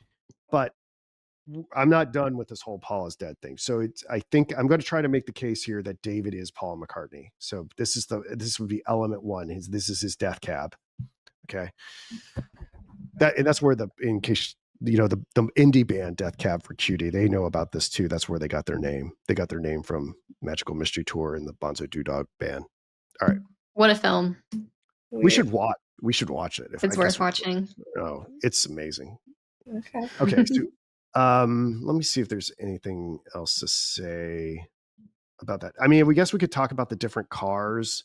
I'm sure all the different cars are meaningful. Like, there's David drives in the beginning. It's a Ferrari 250 GTO replica, which is probably interesting.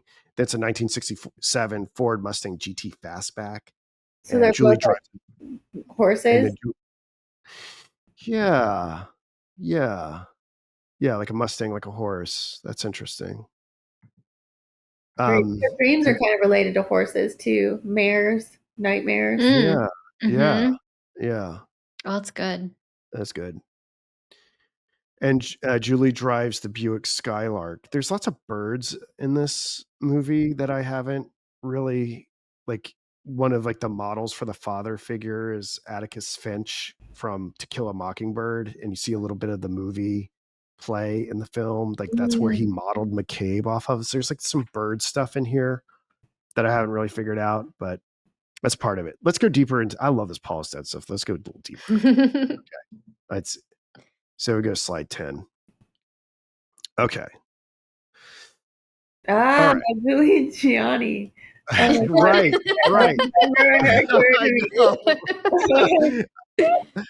I know. Yeah. So I wonder, like, her name keeps like changing in the film. It's like Giuliani, Gianni, like Giuliani, like her name is kind of all over the place, kind of like the changing face or whatever. And it's like, they're in New York, and I just was like, Julie Gianni, and all I can think is Giuliani. Like, yeah. Oh my God. And it's like, is this like kind of just is this saying something about like a destructive element in New York?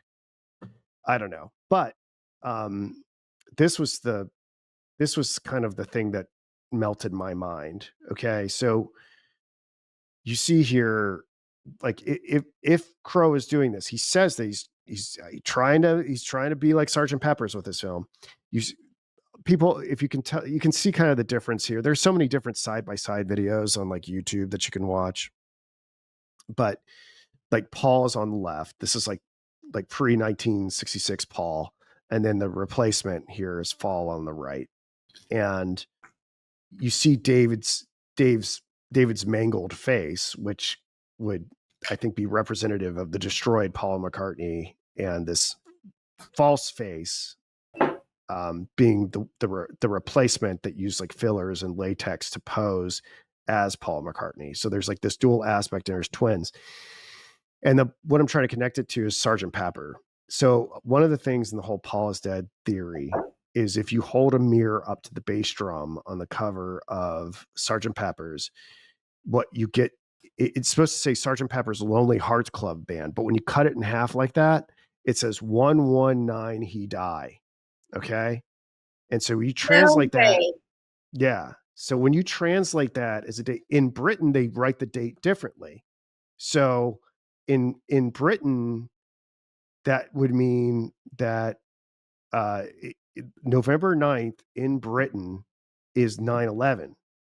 And in America, it's 11/9, which is a mirror of it, right? So it seemed, and then David, if he is Paul McCartney, if he is the cute one, everyone knows that Tom Cruise is like a heartthrob, right? Just like Paul was the heartthrob in the Beatles. And then he takes the leap. Like he dies in the dream. So if we're going to talk about when did Paul die, and this is like a Sergeant Pepper clue, he dies on what is 9/11 on the British calendar. I think the parallel became more clear to me in the bonus features when they were covering the press tour for the movie, and just the like the Beatlemania, like the girls screaming and fainting, like the same thing was being shown about Tom Cruise in these different places they were Oh going, yeah, that's right. Like the especially in hysterics. Yeah, Asia. it was like Yeah, Beatlemania. And of course Crow would put that in the making of. That's great. yeah. That's great. Yeah, I that's had no good. idea about that 119 he died. Oh, it's I didn't crazy. either.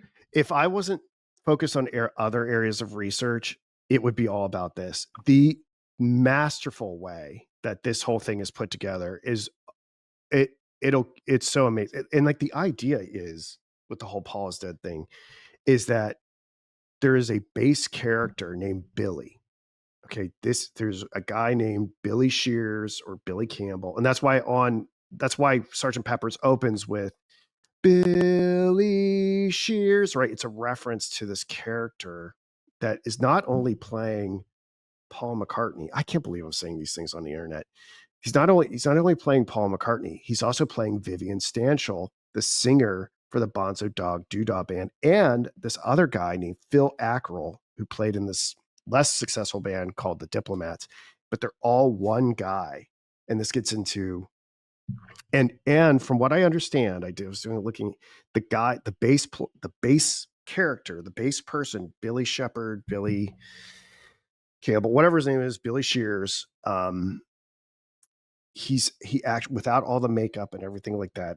He's in several scenes in Magical Mystery Tour. He's in the very back of the bus, and he's in the very front row in one of the scenes where they're playing, and it boggles your mind. It really boggles your mind.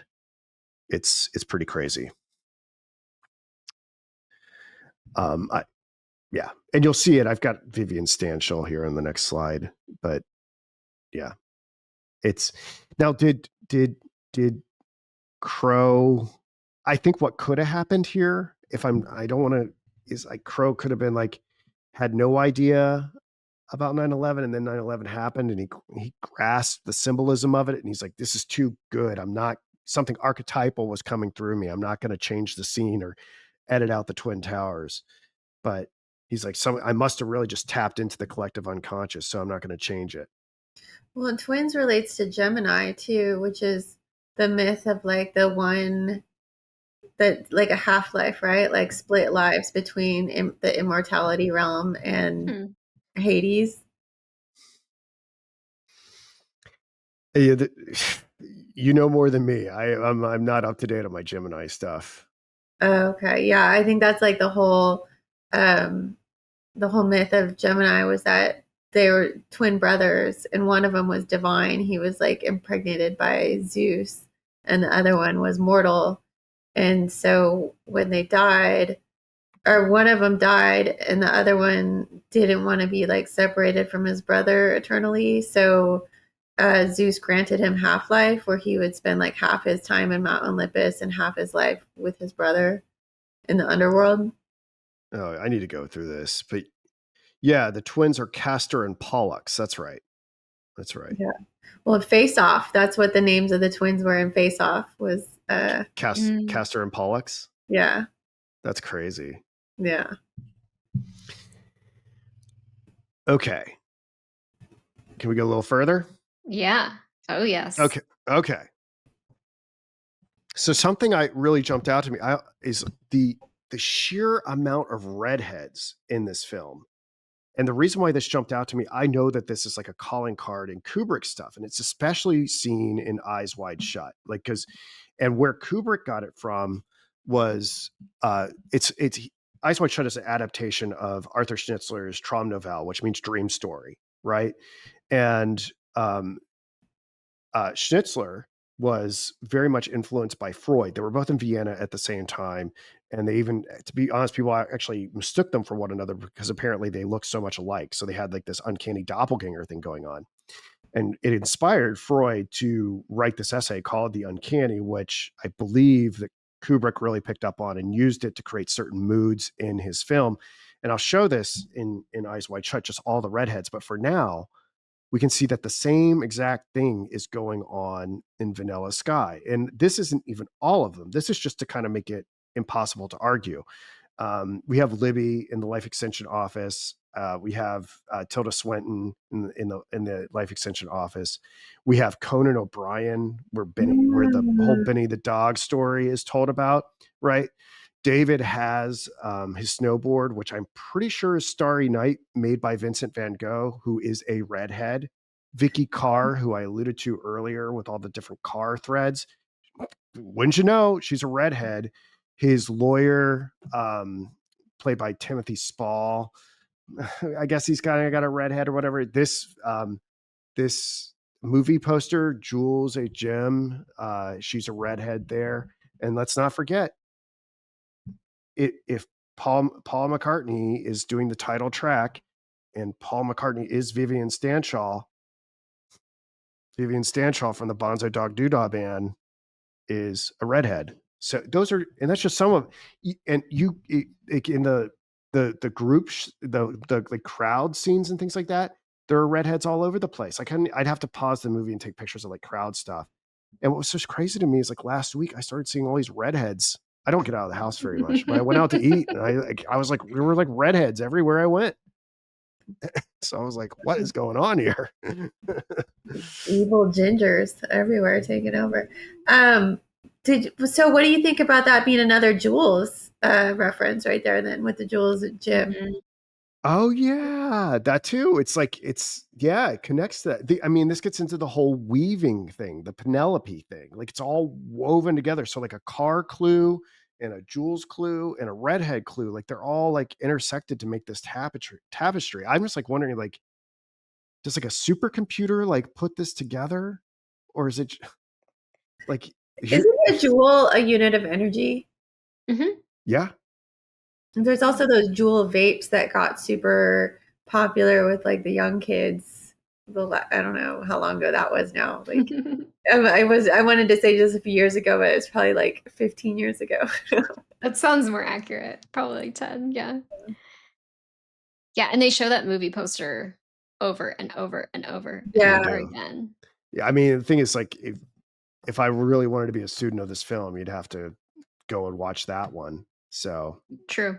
I mean, we can pull it up and like on Wikipedia, like what it even is. But I mean, I think we get the idea here as far as the redheads. I mean, the thing that's more interesting to me is like, what does all this redhead stuff mean? Is it just about triggering the sense of uncanny as outlined in Freud's essay on the uncanny, or is it paying homage to Kubrick? Because this is the interesting thing. I found this article where Cameron Crowe interviews Tom Cruise in 1998 for like Vanity Fair. And he's like, "Oh, tell me what it was like working with the master Kubrick." And he's like, "Oh, well, he had a lot of downtime, and he told me like a lot of movie making tricks." And so I'm like wondering, like Kubrick dies in 1999, and Crow is such a huge fan. It's like, is he just trying to pay homage to Kubrick, or did like Cruise like, "Hey, this is how you make a really alchemical film. You got to get a bunch of redheads in here, and then you gotta, you know, you gotta put all these other clues in there." Like, was Tom Cruise the delivery mechanism for that information? This is how you do it. This is how you get the Beatles, because there's all Beatles references in Kubrick stuff too. Mm-hmm. Well, people always thought redheads were like Nephilim or something, right? Like they were always persecuted, and like they thought they were like devil children. I had a thing for redheads growing up, so I don't know. Maybe. Yeah, a lot of people do. Like there's redheads and redheads. The ones.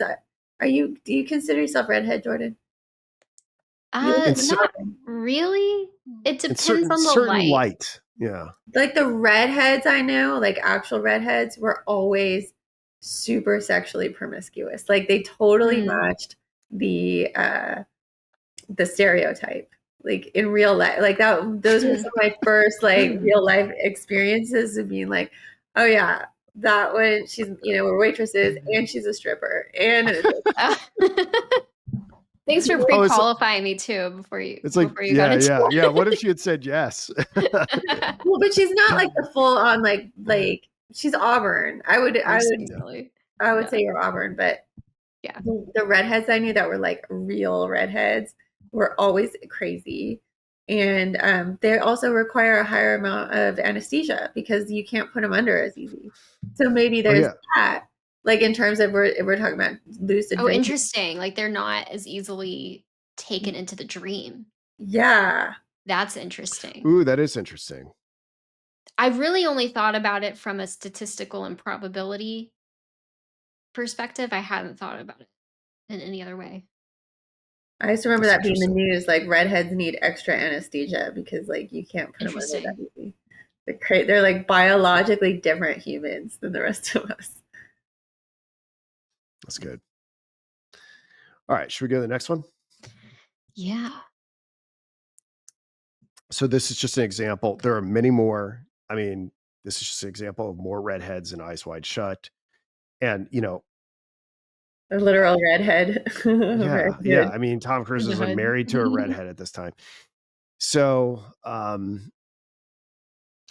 yeah. I mean, I guess it's a question is like, are these two I mean, there are many reasons to think that these films might be in conversation with one another. So if you want to go to the next slide, Jordan. The Mask, right? Like the fact that like Tom Cruise comes out in like two movies back to back that are kind of dealing with the lines between reality and fantasy, and he's wearing a mask for both of them. Like that's super strange, right? And the source movie for Vanilla Sky is this Spanish movie called Abre los Ojos, right? Which means open your eyes. So he's in two Mask movies back to back. One's Eyes Wide Shut, the other one's Open Your Eyes. They're like in conversation with one another. They're both happening in New York City. They've got all these redheads.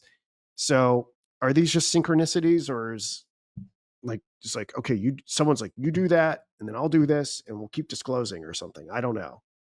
Well, the mask is like also for all of us. Like it's because we hide who we truly are, right? Like we were just talking about that before we started this. But like we all wear masks, and even in the movie Eyes Wide Shut, it was kind of like the mask you wear with your spouse, right? Because that's kind of like what was it? There's a scene where she's dancing with an older man, and he says, marriage is the art of lying. How did it go? Marriage is the art of deception. I don't remember but she's dancing with Sandor Savas, the Hungarian. Yeah. And basically just that, right? Is that like you have to kind of pretend on a certain level, especially in marriages. Like she leaves those masks on the bed. But I think the masks reflect all of us in a sense. Like, we are in we are definitely, in my opinion, in some sort of waking dream.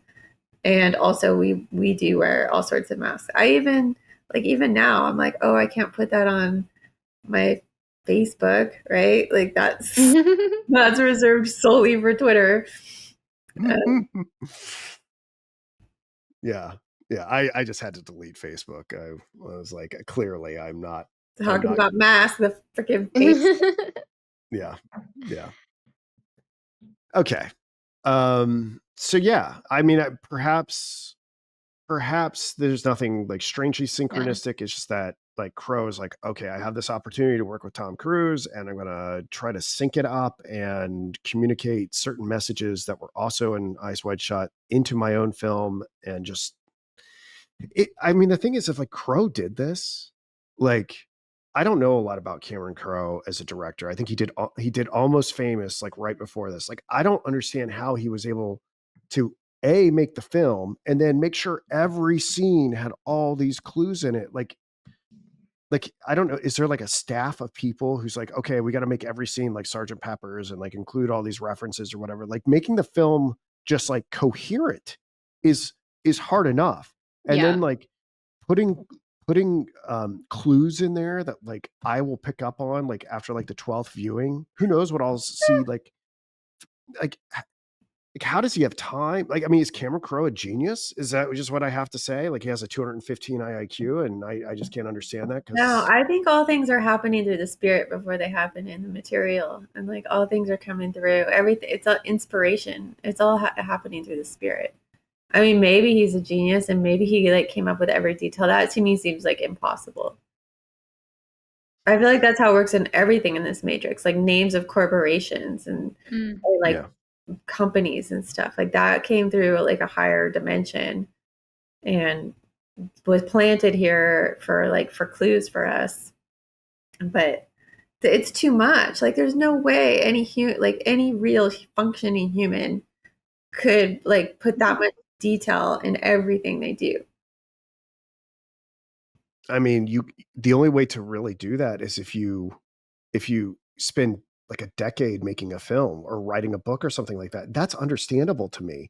But like I think they did this, like there was like a turnaround. I mean, in 1998, with that interview that I read, it didn't seem like they had agreed to work together. And this film was out in like the fall of 2001. So it had to be like shot and edited and pressed and stuff like that. They had like, I don't know, they had like less than 2 years to work on this. Yeah. So, and it doesn't seem like it was a simple movie to film either, but maybe I don't know anything about making a movie. I've never made one. So, but people clearly love it and it stood the test of time. It's really well done. It is. I'd be interested to see what films like the I'm blanking on the right names for it, but the actual DPs, the guys like shooting the film beyond Cameron Crowe. I'd be curious. I might later look and see what other projects have they done. Sure. Because it did seem like a collaborative effort, and they were trying. They were trying to encode every scene. They do say that. Yeah. They state that very explicitly, which surprised me. But I think you're right, Nikki. I think there's some stuff that just is gonna bleed through. Yeah. But they were trying. It wasn't like a total accident that all these things are in here. I mean, when he writes on his notebook, Paul is dead and circles it, and puts it in front of your face. Like, it's not an accident. Yeah. All right, let's go to the next one. Okay. So, like, this is me trying to play around. Like, Nikki anticipated like what I was going for with her own thread. And I'm glad she did because we've kind of covered it already. I had this is Sophia of Ephesus, the statue, and this scene, right, where it's very clear. It's like, hey, David is God, right? He's the God of this hallucinatory world. And he has them sing that, "What if God was one of us?" Is that Joan Osborne who sings that song? Yeah, Osborne. Right. And so if that's the case, I was like, okay, if David is the demiurge, perhaps like David is the demiurge and he's like trapped in his own creation or something like that. If we understood the demiurge that way, and then maybe the tech support would be like the Gnostic Christ, like coming to enlighten him or something like that to get him out. And then maybe like characters like McCabe, because like one of the really great scenes, and I have this experience in real life, like trying to wake people up, like towards just like, yeah, McCabe's just a dream image. And he's like, I'm real. I'm real because I go to steak dinner with my daughters every Wednesday night. And then tech Black support goes, Angus. yeah, Black Angus. That's what you get. And then Yep. tech support goes, what are their names? And he hadn't had that programmed into him. He couldn't give an answer because he's a hollow character. And I can't tell you, when I was first waking up, I experienced so much resistance from people very near and dear to me. And there would be so much evidence that I would lay out, and I would just look at them after like hours of trying to prove a point that was like very clear. I looked them right in the face. And I was like, are you a person? Are you I don't, people I love, I've looked right in the face and go, are you a person? And you know what? They can't answer. I found when you ask a lot of people straight up if they're a person, they don't know how to answer it. Like And maybe it's, when we have to attest to a computer that we're not a robot. yeah. I mean, I got so flabbergasted because I was like, how can you not see what I'm seeing? And if you ask a person, they'll be like, I don't know. Are you a person? Or they'll go, what even is a person? I'm like, it's a datum of consciousness. You know, you are one or you aren't. I am one. Are you? Yes or no? Wow. They can't. They struggle. And I wonder. And so that kind of gets into this whole like Gnostic, like the tiers of beings, right? Like the Hylics are these like the material bound. There's no like divine spark in them. I guess this is what we call the NPCs, right? In our whole discourse. And then we have like the psychics who have the possibility, who are in between. And then I guess we all want to be special. I guess we would be pneumatics, right? Like that's who we are. Like we're like, we might be a subset of real special boys and girls here. So, and McCabe seems to be a Hylic. He seems to be just an automaton. Mm-hmm. And there are other ones that we could go into, but this, I don't know how satisfactory this is, because if we go to the next slide, Jordan, I was like, he's not the demiurge because there's too much. Oh, I'm going to blow your mind on this one. There's too much that points to David being a Messiah or a Christ figure, right? He dies at 33, a clear Jesus reference. I don't even have to go into that, right? His father, Robert, writes defending the kingdom, right? So this gets into like the kingdom of God. Okay. I was He thinking works like at, King David. what's that? I was wondering if there was any connection to King David. Oh, I'm sure, because Jesus comes out of the King David genealogy, doesn't he? Yeah. Yeah. So like David is like a proto Messiah or something. And then he has these, he talks in the McCabe interview, he talks about being resurrected. It's okay. He's clearly a Christ figure, which by the way, goes back to the whole Beatles thing about being bigger than Jesus. Okay. Mm. All right. So let me break some of this down. This is interesting. I caught this, and this is, other people have broken this down. It's not that interesting, but when he's getting frozen, you see patient, it's PL515NT, when et cetera, et cetera. This is like simple gematria game. You translate that's pleasant dreams. I thought that was interesting. But you also get his first life cycle, and I caught it. I tried to screen grab it. You can see that he was born on September 22nd, which I should look that up because it's going to be significant. But I think that's like a cusp day, like between Virgo and Libra, maybe.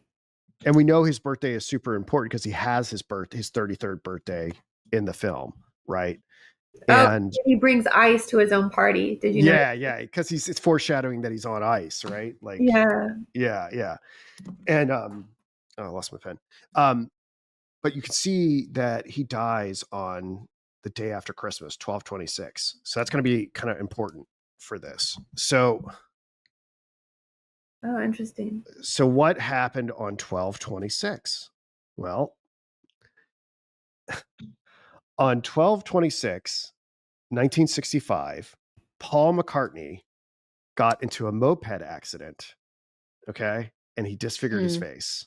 Like you could see he scraped the road with his, he chipped a tooth and all this other stuff. Some people believe that's the day that Paul actually died. It was on 12/26/1965. Okay. The other reasons to think this are the, it's too deep to get into it because there's too much of a trail. It makes it more likely that it happened um, on November 9th. But what's interesting, not only does his face get disfigured here on 12/26, 12/26 is Boxing Day. It's the day after Christmas in the UK and Boxing Day. So it's a joke because David dies on Boxing Day and he goes into like the Yeah. box. Ah, Yeah, that's yeah, good. yeah. It's pretty. It's like a joke. So it's not only a nod to the Paul McCartney moped accident. It's also a joke about being put in a box. And all this kind of makes the case that David is some sort of Gnostic Christ, and that Paul himself, bigger than Jesus, is sort of a Christ figure as well. And Edmund Ventura, our tech support, that name means wealthy protector, good luck. He might be like some sort of divine emissary from the monad, but I think I think this feels more right, but neither one perfectly fits. And that gets into the next slide, Jordan, if we could. And this goes back into what I was saying. This is the scene where Penelope Cruz, which also means cross, which is going to fit into this perfectly. She's Yeah. wearing the Saint Rose. So she's the Rosy Cross. She's the Sophia of Rosicrucianism. And Rosicrucianism is a little bit different. I have a little bit that I want to share about that just to orient us. And what I found listening to Memory Streams Reflections today is that I kind of knew this about Carl Jung. Briefly addresses that his family crest is like an eagle, and it's relevant because his grandfather was a Freemason and a Rosicrucian. So I wonder if Crow doesn't like align with any secret societies or religion or anything like that, but Rosicrucianism is talked about in Memory Streams and Reflections. So that might be relevant to all this. And what is Rosicrucianism? Well, Rosicrucianism, emerging in the 17th century, is a mystical tradition blending Christian Kabbalah, Hermeticism, and Gnostic elements, but differs from Gnosticism by emphasizing harmony between spirit and matter, rather than viewing the material world as inherently evil, as Gnosticism often does. In Rosicrucianism, Sophia, symbolizing divine wisdom and the divine feminine, is closely associated with the rose, which represents the unfolding soul and spiritual beauty. Mm. Its scent embodying the intangible essence of enlightenment emanating from the rose cross. Unlike Gnosticism's radical dualism, where Sophia's fall created a flawed cosmos via the demiurge, Rosicrucianism sees Sophia as a guiding force for alchemical transformation, harmonizing intellect and intuition to achieve cosmic unity. The rose, often linked to Venus or the Virgin Mary in Rosicrucian iconography, signifies Sophia's role as the heart of esoteric knowledge, guiding initiates towards spiritual ascension. Rosicrucianism's optimistic view of personal transformation through wisdom contrasts with Gnosticism's focus on escaping a malevolent material realm, making Sophia a symbol of integration rather than redemption from a cosmic error. So clearly I have a lot of research to do on Rosicrucianism, but I think what could happen here is maybe from a Rosicrucian perspective, you create like this hybrid view where David is like kind of demiurge and Christ at the same time. But I Mhm. also think that um, what Jung has to say about the mind and Gnosticism is going to come together in a way, and I think it's a way to make all these interpretive lenses work. But this is just us analyzing the film, not sitting here trying to write a book about Vanilla Sky and Rosicrucianism. But you could, and Jung, you could. So those are the major things that I had prepared for today. I mean, the only thing to talk about in closing, some like Crow like endorsed all these different theories, like about, oh, was the entire thing a dream? Was David in a coma after the car crash? Like when does it begin and end? I don't know if that's really all that interesting to me. Like I kind of take it on face value. I think how it's presented to us, that the splice happened, the splice was real. it was real before that, and then he lived in the simulated world after that. But if you guys want to talk about that, we can. I don't know if it makes a difference to me where the lucid dream began. Does it make a difference to you in your life where the lucid dream began? Oh, it certainly would make a difference in my Yeah. life. Yeah. I mean, the question would be if we're born into a lucid dream, yeah, if we're born into a lucid dream, that changes it a little bit. Then we choose to go into a lucid dream at a splice point. Like And I've talked about this before. Like I'm pretty sure I died somewhere. Diamonds. What's that, Nikki? Oh, Lucy in the Sky with Diamonds was a Beatles thing. Yeah. Yep. And yeah, that Lucifer and Lucid are pretty close phonetically. Yeah. The whole Lucy in the Sky with Diamonds thing is a totally crazy story too. But it's potentially relevant. But yeah, sure. I'm sure the lucid dream was partly inspired by that. I think Lucy in the Sky with Diamonds is off Sgt. Pepper's as well. So it would connect to all of that. I have a question. There was a scene in the movie where the Jason Lee character, what's his name, Brian, yeah. He when David is like accusing him, and he's like, "You're in OJ land, man." What do you think meant by that? Ooh, what? Like, I guess if you're in OJ land, like you've lost your mind, like OJ lost his mind. And oh no, I know what it means, because he's like, he beat up Mandela affected Sophia. Like he beat up, like because he flips out because he's so traumatized because Julie Gianni